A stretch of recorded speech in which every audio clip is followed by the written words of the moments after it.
All right, guys, this is going to be part number 3.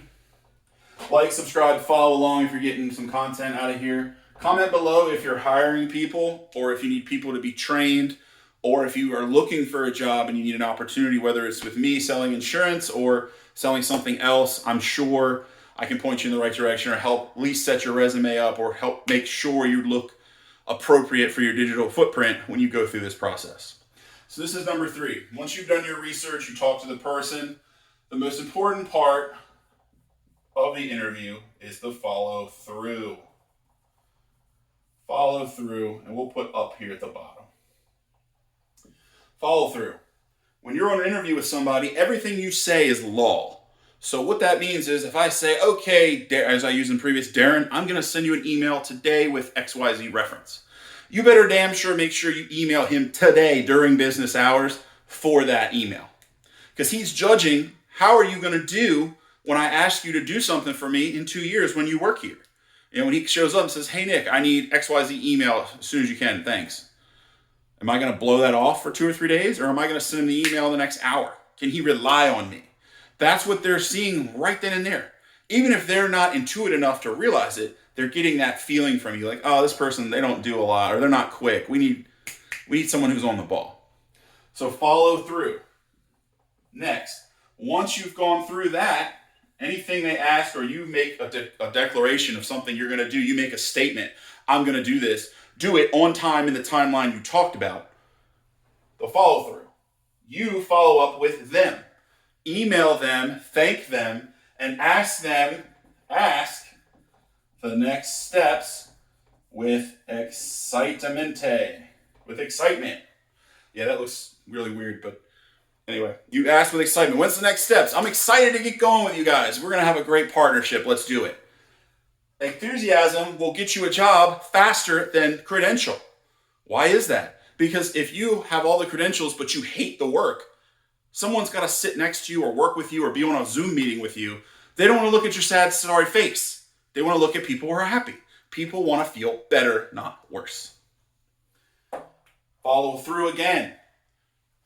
Show up to the next appointment, dress well, on time. Don't drop the ball on the first appointment, and then don't throw it on the ground in the second. Because what happens is they crush the first appointment. They're on their best behavior. They're their first interview. We're going to do so great. The second time, they're a little more comfortable. They're laid back. You know, their shirt's unbuttoned. They didn't take as much time. Oh, this is no big deal. Second interview is more important than the first interview because you're most likely meeting someone higher up the chain to make the decision. It's a group decision. Be part of the group. Follow through again. Same thing applies. Thank that person. Ask the next steps.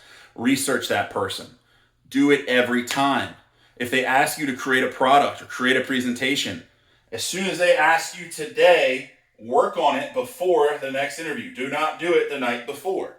You can do that, but again, we're not in high school anymore. It's time to be prepared for shit in our life. Do the follow through. And then finally, once you're done everything, and they say, oh yeah, we're going to send you our decision or we'll make our decision, which they're going to say. Some people will hire you right on the spot. It does happen. But most of the time, they're going to say, we're going to send you our decision. Because they got to have a little group powwow. The first 3 people got to talk to the next 2 people and vice versa. Very, very simple. Big tip. Always, always greet. If you go into an office, follow through. Always greet the person at the front counter and get their name. Because any building you go into, anywhere you go, there's going to be some person at that gate. Know those people's names. If you walk into an office park and there's just a concrete wall with a door, the first person you meet, know that guy's name or girl. You know, you remember it. And when you see them on the way out, say goodbye and thank them. Because you don't know who's going to be part of the group decision of, hey, was Nick cool? What do we think? Did you guys like him? What do you guys think? He did great, but I don't know. What do you think about his vibe? How do you feel? That's the person that's going to say, he was really cheerful. He actually said, hey to me, remembered my name, and then thanked me on the way out. He seemed pretty cool. I kind of liked him.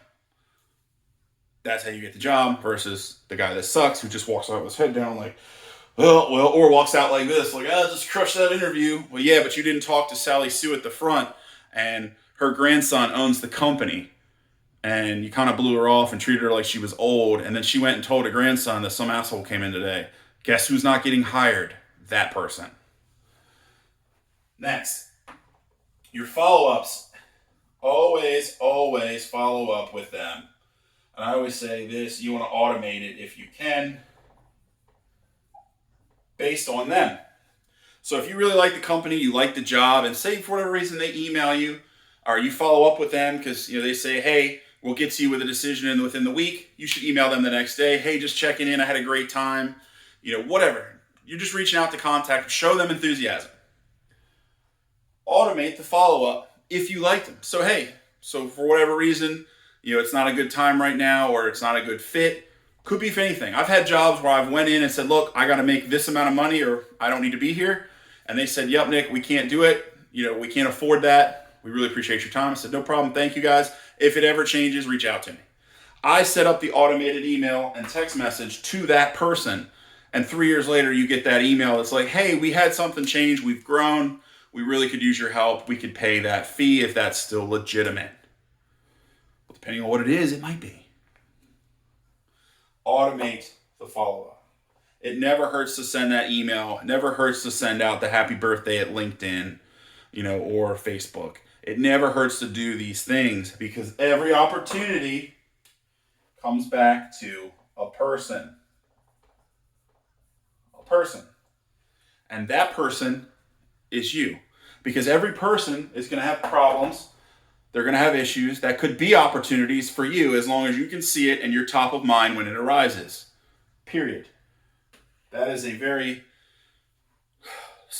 I'm going to say, simple summation of what to do throughout the hiring process. I'll get more in depth with even more stuff. If you guys want to see that, comment below. If you ever had questions during an interview, or if someone has said something during an interview that you were like, I don't know what to say back, I will help you formulate the right, perfect answer to help you get the job of your dreams.